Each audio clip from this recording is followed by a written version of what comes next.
जी welcome back ख़वातीन हज़रात, आपका programme सुबह हिदायत और मैं और अली भाई हाजिर हैं आपकी खिदमत में।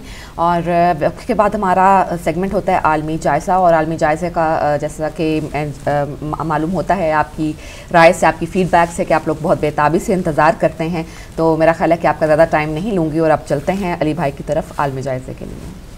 Thank you sir. नाज़रीन, इस वक्त आलमी जायज़ा से कबल हम नमाज की टाइमिंग अपडेट करवाते हैं, तो उम्मीद है कि आप आज भी नमाज की टाइमिंग अपडेट करेंगे। आज ज़ोहरैन होगी 12:57 पे 12:57 पे, और मगरिबैन होगी 8:45 8:45 पे, और कल इंशाअल्लाह फजर अंजाम पाएगी 3:32 3:32 पर। तो ये तो थी नाज़रीन नमाज की टाइमिंग। उम्मीद है कि आपने जो है वो नोट कर ली होंगी, और उसके साथ अपने सेगमेंट आलमी जायज़ा को शुरू करते हैं। पहली खबर को शामिल करेंगे अफ़गानिस्तान के मुख्तलिफ़ हिस्सों में ऑपरेशन के दौरान 57 तालिबान जो है वो हलाक कर दिए गए हैं। और इराक़ मूसल सिटी में फजर अल करामा ऑपरेशन जारी है, और उसमें 47 दहशतगर्द वहाँ पर भी हलाक हो गए हैं। और जनूबी तकरीत में भी दाइश के मुतअद्दिद अनासिर जो है वो हलाक कर दिए गए हैं। बहुत कामयाबी से ऑपरेशन जारी है, चूँकि इनकी इराक़ के अंदर और शाम में मुकम्मल कमर टूट चुकी है, और जहाँ पर भी ये दहशतगर्द टोलियाँ अभी भी सरगर्म है, वो भी चारों तरफ से अफवाज के क़ुव्वात के जो है वो मुहासरे में आए हुए हैं। तो इसी वजह से आप देखते हैं कि ये बड़ी तादाद में अचानक जो है वो कत्ल किए जाते हैं। जब भी कोई ऑपरेशन होती है 50, 60, 100, 200 रोज़ की जो है वो ख़बर हम जो है वो अपने मीडिया के ज़रिए अपने नाज़रीन को इस पर अपडेट करते चले आए हैं और करते रहते हैं। एक और ख़बर को शामिल करेंगे। ईरानी बहरी बेड़े की वार्निंग, अमरीकी तैयारों ने रास्ता बदल लिया। आपने देखा कि अभी भी कुछ अरसे से जो है वो समंदरी जो रास्ते हैं स्ट्रेट ऑफ हॉर्मज़ है, उसके ऊपर काफ़ी ईरान ने जो है वो अपनी फोर्सेस दाखिल की हैं, क्योंकि तेल की सप्लाई का वो दुनिया में बहुत बड़ा ज़रिया समझा जाता है। तो वहाँ पर ये मामलात जो है वो पेश आते रहते हैं। शाम और इराक़ में दाइश में शामिल 100 फ्रांसीसी दहशतगर्द जो है वो हलाक हो गए हैं। इनका जो है वो बाकायदा ऐलान हो गया है कि उनकी शनाख्त हो गई है कि वो 100 जो लोग थे वो फ्रांसीसी शहरियत के हामिल थे, जो कि वहाँ शाम में और इराक़ में दाइश से वाबस्ता होकर हुकूमतों से जंग लड़ रहे थे, तो वो हलाक कर दी गए हैं। यमन जंगबंदी के लिए हज़र मौत हमें दे दे, ये कह रहे हैं सऊदी जो वज़ीर दिफ़ा हैं। एलबैत न्यूज़ एजेंसी की रिपोर्ट के मुताबिक आले सऊद हुकूमत के नए वज़ीर दिफ़ा ने कहा है कि अगर यमन अपने सूबे हज़र मौत को सऊदी अरब को दे दे तो यमन पर हमलों को बंद कर सकते हैं। मोहम्मद बिन सलमान ने कहा कि सऊदी अरब जंगबंदी पर राज़ी है, लेकिन इसके लिए ज़रूरी है कि सूबा हज़र मौत आले सऊद की हुकूमत के कंट्रोल में दे दिया जाए। मोहम्मद बिन सलमान ने कहा कि इन हमलों का पहला मरहला मुकम्मल हो चुका है। उन्होंने कहा कि सऊदी अरब के लिए ये ज़रूरी है कि वो बहर अहमर पर काबिज़ रहे। और सऊदी वज़ीर दिफ़ा ने कहा कि यमन पर हमलों का बुनियादी हदफ बहर अहमर पर कब्ज़ा करना था। उन्होंने कहा कि जंगबंदी के लिए सऊदी अरब की बुनियादी शर्त यह है कि सूबे हज़रमौत को आले सऊद के हवाले कर देना चाहिए, और इससे अल-मकला बंदरगाह से मिला देना चाहिए, क्योंकि सऊदी अरब शुरू से ही इसको यहाँ से जो है वो अपना तेल बहर हिंद भेजने के दर पे था, और मंसूर हादी ने भी इस मुआहदे पर दस्तखत किए थे। तो आपने देखा कि किस बाकायदा जो अंदर बात छुपी हुई थी, जिस पे ये एक पूरी दुनिया में राग अलापा जा रहा था कि दिफाए मुक़द्दस की जंग है, हरमैन शरीफैन को जो है वो इससे ख़तरात हैं, और इमाम काबा का पाकिस्तान का विज़िट आपने देखा, और पूरी दुनिया में राय अम्मा को हमवार करने की मज़मूम कोशिश की गई, जो कि बिलाखिर नहीं हो सकी, और ख़ुद ही उनके मुताज़ाद बयान से ये तमाम बातें जो है वो आश्कार हो गई कि वो बहर अहमर पर कब्ज़ा जो है वो अपना बरकरार रखना चाहते हैं, ताकि बहर हिंद के लिए जो उनके शिप हैं, जो कि तेल बरदार जहाज़ हैं, उनकी आमदोरफ्त में खलल ना पड़े। और यमन की जो दौलत है, क्योंकि एक कुछ सूबों पर इन्होंने बाकायदा उनके पहले ही कब्ज़ा कर रखा है, मगर ये और हज़र मौत का भी एक सूबा मांग रहे हैं, क्योंकि वो बहुत तेल से मालामाल सूबा है।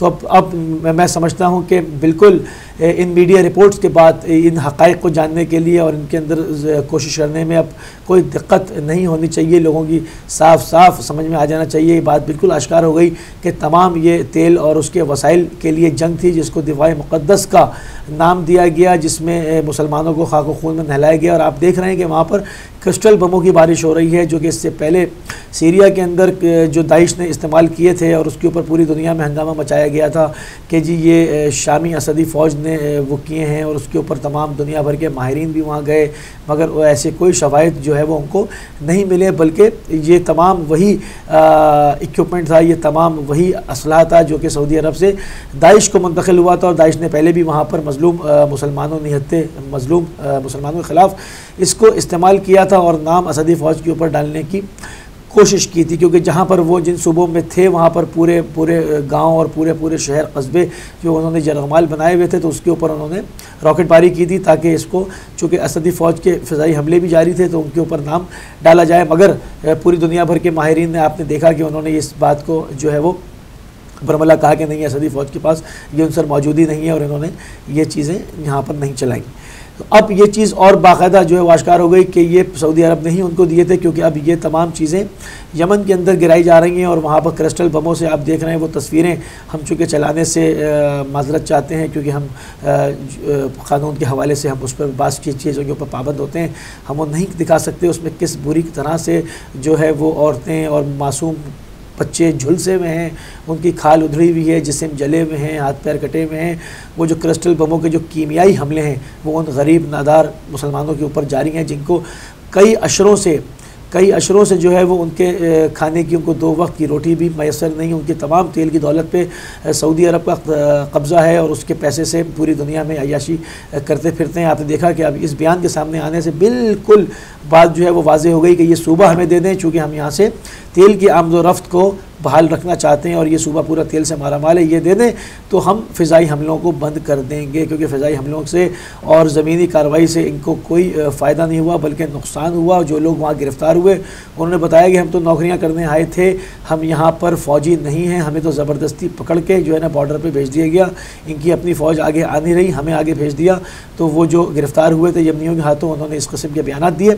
तो अब फिर इस बयान के आने के बाद तमाम चीज़ें आश्कार हो गई।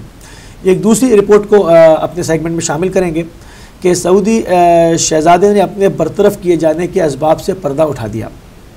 शहज़ादा मुक़र्रर बिन अब्दुल अज़ीज़ ने ऐलान किया कि इनको बरतरफ किए जाने की वजह सऊदी अरब के यमन पर हमले के सिलसिले में इनकी सख्त मुखालिफत थी।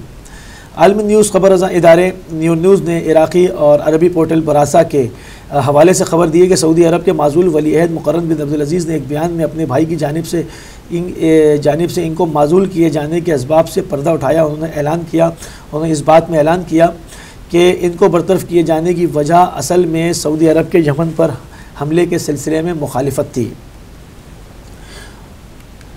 और ये तमाम चीज़ें हैं जो कि आपने देखा कि ये तमाम मीडिया से, चूँकि मीडिया का दौर है, तो कोई भी चीज़ जो है वो छुप नहीं सकती है। इसी बिना पर यहाँ से, और वो कहते हैं कि इसी बिना पर मैं यहाँ से आले सऊद और सऊदी अरब की अजीम मिल्लत के तमाम वफ़ादार और तमाम दोस्त मुल्कों से ये कहना चाहता हूँ कि ख़ानदान आले सऊद और मिल्लत के साथ हो जाएँ और संजीदगी के साथ जो तरीक़ा सऊदी अरब ने इख्तियार किया है इसको रोकने की कोशिश करें, ताकि तमाम उमूर में अक़ल और मंतक़ की हुक्मरानियों और मुश्किलें अमन पसंद तरीक़े से हल व फसल हो जाएँ। दोनों मुल्कों की हाकमियत करामत और नीयत की हिफाजत हो और मगरबी ममालिक के साथ रवाबित को बेहतर बनाया जाए। यानी वो फिर भी कोशिश ये कर रहे हैं कि इस जंग को रोका जाए, और ये इनसे बहुत बड़ा ब्लेंडर हुआ है, मगर उसमें उनकी जो है वो वली अहदी के सिलसिले में वो उससे माजूल कर दी गई, और बहुत बड़ी तब्दीलियाँ जो है वो सऊदी ख़ानदान के अंदर आई हैं। वहाँ से बहुत बड़े बड़े लोग माजूल किए गए हैं। इत्तलात भी जो है वो गाए बगाए जो है मुख्तलिफ़ वेबसाइट्स के ऊपर, न्यूज़ एजेंसियों पर आती है कि अंदर काफ़ी खिंचाव की सूरत हाल सऊदीया के अंदर पैदा हो गई है। जो नए बादशाह हैं इनकी इन जंग पसंदी की जो फतूहात हैं, और अपने बेटे को जो इन्होंने वज़ीर दिफ़ा बनाया है और चाहते हैं कि अगर गालिब आ जाएँ तो वो एक ताकतवर वज़ीर की हैसियत से सामने आएंगे। मगर सब ने देखा कि उनको शदीद तरीन जो है वो हज़मियत उठानी पड़ी है, और जिस दिन से वो वज़ीर बने हैं और उन्होंने जो है वो जारियत दिखाई और यमन में हमला किया। हालांकि जारियत की पॉलिसी बहुत पहले से थी, चूँकि आपने देखा कि बहरीन के अंदर मज़लूम मिल्लत के ऊपर जो है वो सऊदी फ़ौज ने 14 फरवरी को चढ़ाई की थी। वो 14 फरवरी के नाम से दिन मनाते हैं। वहाँ पर मज़लूम लोगों के ऊपर जो कि फोर्सेस को फूल देने के लिए वहाँ खड़े थे, उन्होंने उनके ऊपर फूल के जवाब में गोलियों की बारिश की थी। ये तमाम आप जो है वो पहले ही इन तमाम चीज़ों को मुलाहिज़ा फरमा चुके हैं। सिर्फ इस बात का जिक्र करना, इस बात को रब्त देना है और उसकी कड़ियों को जोड़ना है कि इनकी शिद्दत पसंदी की पॉलिसी जो पूरी दुनिया में तकफ़ीरी अनासिर को पैसा बांटना और अपने जो है वो दिफाई बजट को इतना बढ़ाना, ये तमाम जो है वो बात के इन तमाम चीज़ों के इशारे सिर्फ इसी तरफ निकलते हैं कि आप पूरी दुनिया में जो कि एक मुसलमान उम्मत के अंदर फ़लाह और बहबूद का काम करना चाहिए था, उनको एजुकेशन से आरास्ता करना चाहिए था, उनके बच्चों का ख्याल करना चाहिए था, उनकी जवान नस्लों को जो है तालीम के ज़ेवर से आरास्ता करना चाहिए था। उसके मुखालिफत में आपने जो है वो शिद्दत पसंदी को फ़रोग़ दिया, आपने जो है वो तकफ़ीरी अनासिर को वहाँ पर परवान चढ़ाया। मदरसे तो आलम इस्लाम में हमेशा से हैं, दीनी तालीम हमेशा से दी जा रही है, मगर ये अचानक क्या हो गया कि इन मदरसों के अंदर से ख़ुदकश बम्बार निकलने शुरू हो गए, इनके अंदर से बारूद की जैकेटें जो है वो पहन कर लोग फटने लगे। आपकी यहाँ जो है वो यूनिवर्सिटियों का फुकदान हो गया। टॉप 10 यूनिवर्सिटीज़ में आपकी कोई जो है वो यूनिवर्सिटी नहीं आती, किसी रिसर्च के मैदान में आप नहीं हैं। आप अगर नज़र आते हैं तो खून बहाते हुए नज़र आते हैं, दहशतगर्दी भी नज़र आते हैं। ये तमाम चीज़ें हैं कि वो हज का पैसा है जिसको नाजायज़ सर्व किया जा रहा है, अपनी अय्याशी पर लगाया जा रहा है, अपने इक़्तिदार को तूल देने के लिए उसको जो है वो ख़र्च किया जा रहा है। और पूरी जो है वो मिल्लत की जो हिजाज़ की मिल्लत का जो पूरा सरमाया है, जो तेल की दौलत है, उसको मुसलमानों में ख़र्च करने के बजाय पूरी दुनिया में दहशतगर्दी को दवाम बख्श के और अपनी मिल्लत की जो है वो अपनी इक़्तिदार को मजबूत करने के लिए और तमाम जगह मदाखलत पसंदाना पॉलिसी इख्तियार करने के लिए वो पैसा सर्व किया जाता है, ताकि जहाँ पर भी जाएँ जिन जिन लोगों को ये पैसे देते हैं वो इनके हक़ में खड़े होकर एहतजाज करें और ताकि राय आम्मा को हमार किया जाए कि ये सब इनके पसंदीदा लोग हैं, इनकी हिमायत है।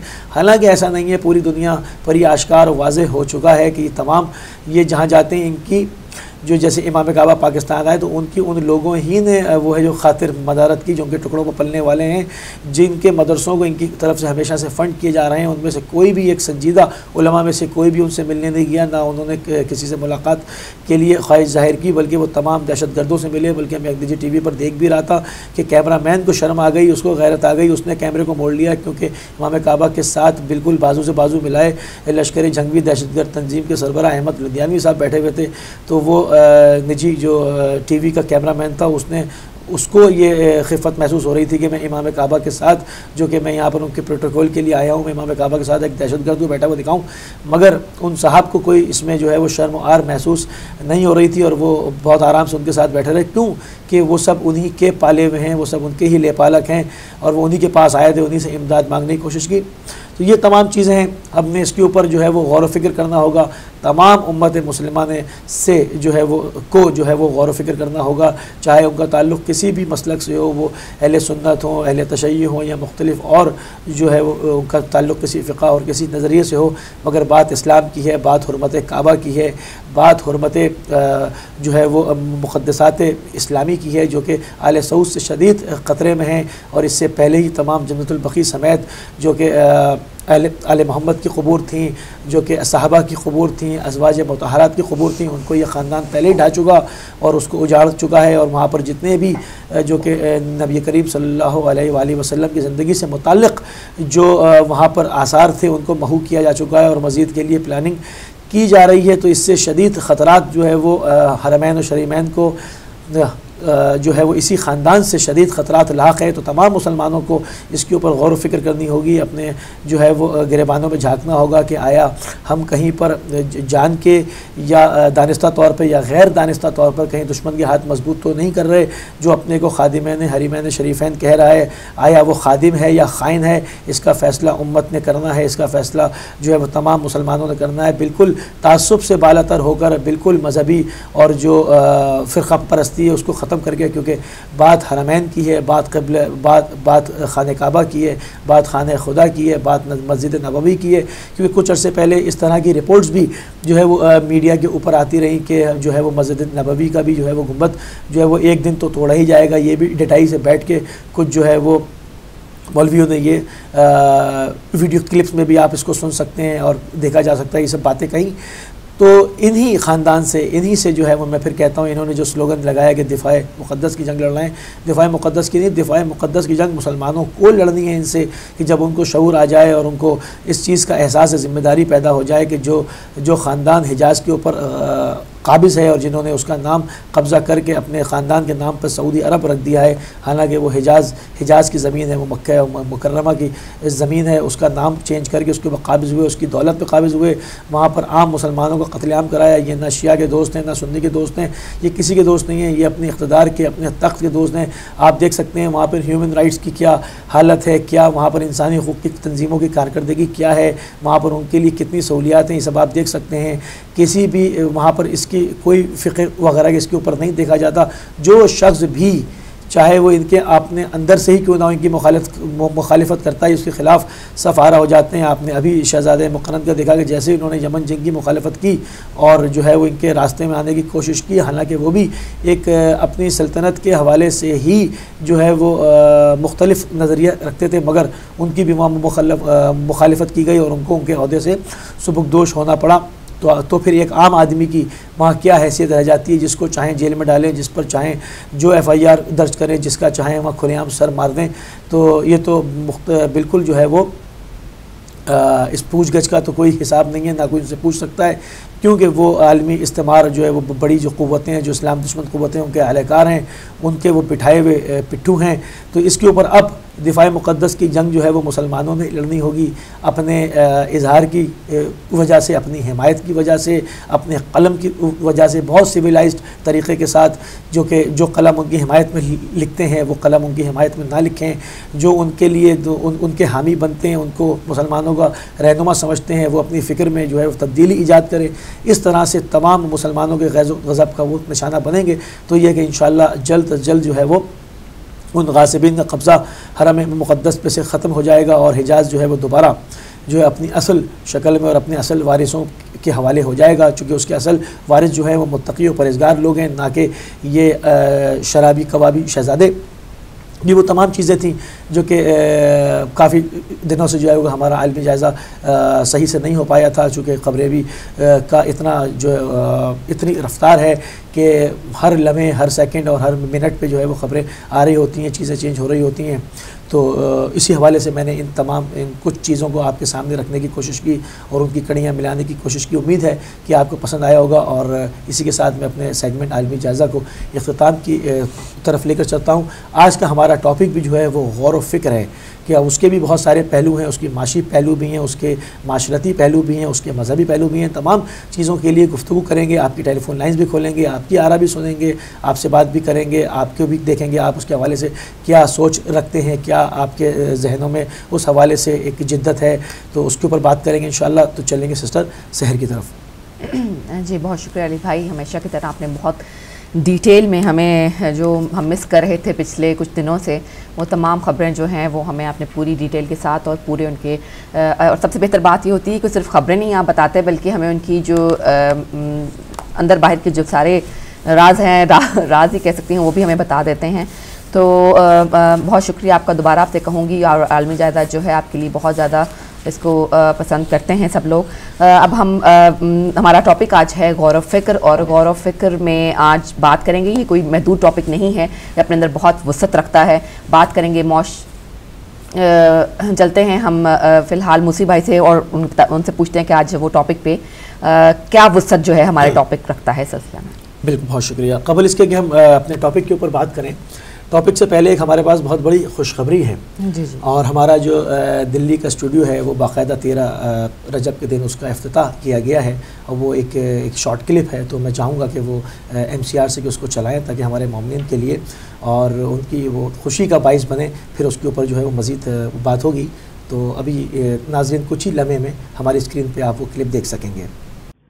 अस्सलामु अलैकुम नाज़रीन, मैं सलीम अमरोही हिदायत टीवी के दिल्ली स्टूडियो से बोल रहा हूं और मैं आपको ये बता दूं कि आज क्योंकि बहुत मोतबर तारीख है, मौलाए कायनात हजरत अली इब्न अबी तालिब अलैहिस्सलाम की यौम विलादत का दिन है 13 रजब।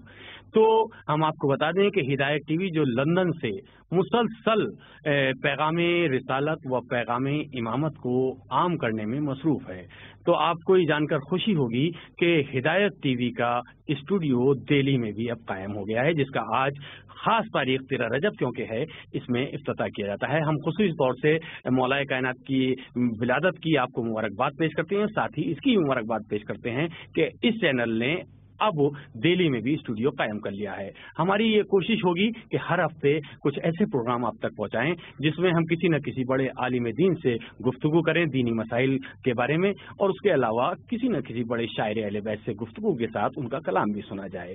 इसके अलावा दीगर प्रोग्रामों में जो दिल्ली और दिल्ली के आसपास जो महफिलें मुनक़िद की जाती हैं, जश्न मुनक़िद की जाते हैं, उसके अलावा दीनी जो प्रोग्राम बड़े मुनक़िद की जाते हैं वो भी आप तक पहुँच सकें।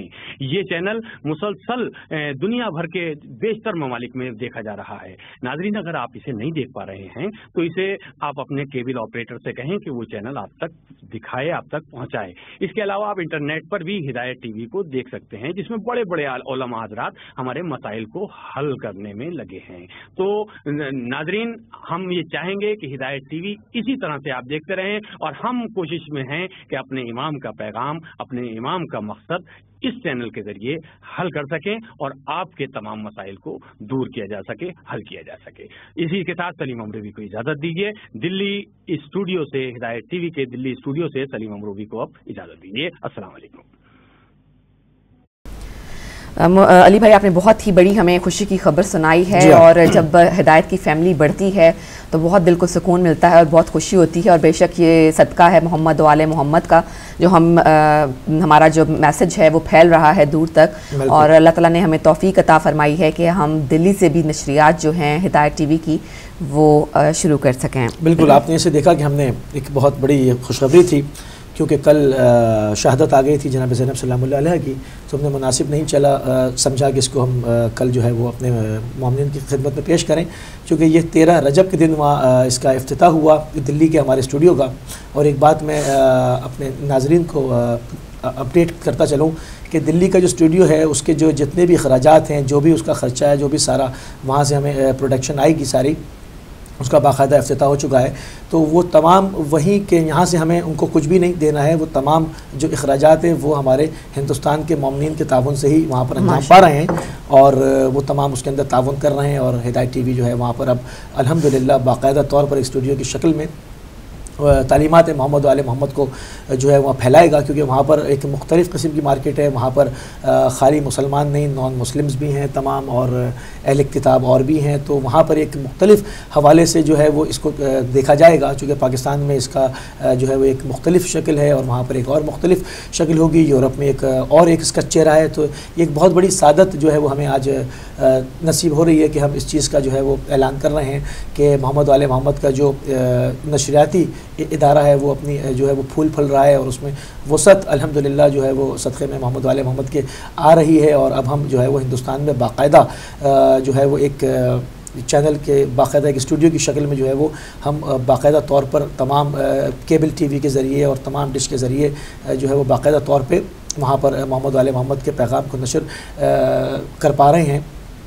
और ये जो चूँकि वहाँ पर ये इसकी ओपनिंग 13 रजब को की गई, तो यहाँ पर 13 रजब जो थी वो फ्राइडे के दिन थी, और उसके बाद 2 दिन हमारा जो है वो प्रोग्राम नहीं होता, और मंडे के दिन जो है वो जनाब ज़ैनब सलामुल्लाह अलैहा की कल शहादत की तारीख आ गई, इसलिए हमने ये खबर जो है वो छुपा के रखी हुई थी नाज़रीन के लिए कि हम इसको आज दें, और इसके ऊपर अभी मज़ीद बात करेंगे। एक और कॉलर को, एक पहले कॉलर को शामिल करते हैं। जी अस्सलाम वालेकुम। वालेकुम सलाम या अली मदद। पीर मौला अली मदद। कौन बेटा, कहाँ से? जी बेटा। अंकल मैं पाकिस्तान से बात कर रही हूँ, नरजिस बतूल। जी कैसी हैं आप? ठीक है नरजिस बेटा? जी आंटी मैं ठीक हूँ, आप सुनाएं? जी अल्लाह का शुक्र है, आप बहुत अरसे बाद आज आई हैं।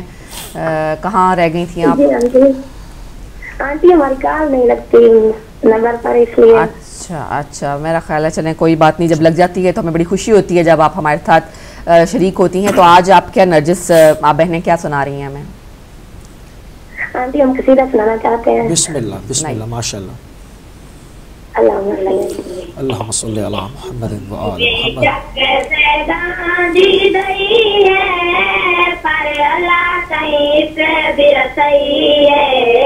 कहीं भूल गई हवाज दिशई है, बेशक सैदा दी गई है, माशाअल्लाह। पर अल्लाह कहीं से दिल सही है, कहीं भूल गई आकाश दी चाहिए। मत घारे विच शाम सवेरे, मत घारे विच शाम सवेरे, नदियां हथ नैन दे चेहरे, नदियां हथ नैन दे चेहरे। तेरी जात पे जान कमाई है, ज़हरा से खान बढ़ाई है, कहीं भूल गई आकाश दी चाहिए। तेरी जात पे जान कमाई है, ज़हरा से खान बढ़ाई है, कहीं भूल गई आकाश दी चाहिए। बेशक सैदान दी सही है, पर अल्लाह कहीं दिल सही है, कहीं भूल गई आकाश दी चाहिए। घर बार के हुकाम चले दिया, घर बार के हुकाम चले दिया, मता जन्नत चुकाने मंगवे दिया, मता जन्नत चुकाने मंगवे दिया। मेरी किस्मत इंज रंग लई है, मेरी शान कुरान की आई है, कहीं भूल गई आकाश दी चाहिए। मेरी किस्मत इंज रंग लई है, मेरी शान कुरान की आई है, कहीं भूल गई आकाश दी चाहिए। मेरे जग सैदान दी सही है, पर अल्लाह कहीं दिल सही है, कहीं भूल गई आकाश दी चाहिए। बहुत शुक्रिया बेटा, लेते रहिए, जज़ाकल्लाह। बहुत खूबसूरत जी। तो जैसे कि हमने अपने स्टूडियो का जी बिल्कुल, तो हमें ब्रेक पर जाएंगे अली भाई, फिर आके मज़ीद अपने स्टूडियो के बारे में हम आपको बताते हैं और आपको बताते हैं कि हम कितने खुश हैं और उम्मीद है कि आप भी बहुत खुश होंगे। चलते हैं एक छोटे से ब्रेक की तरफ।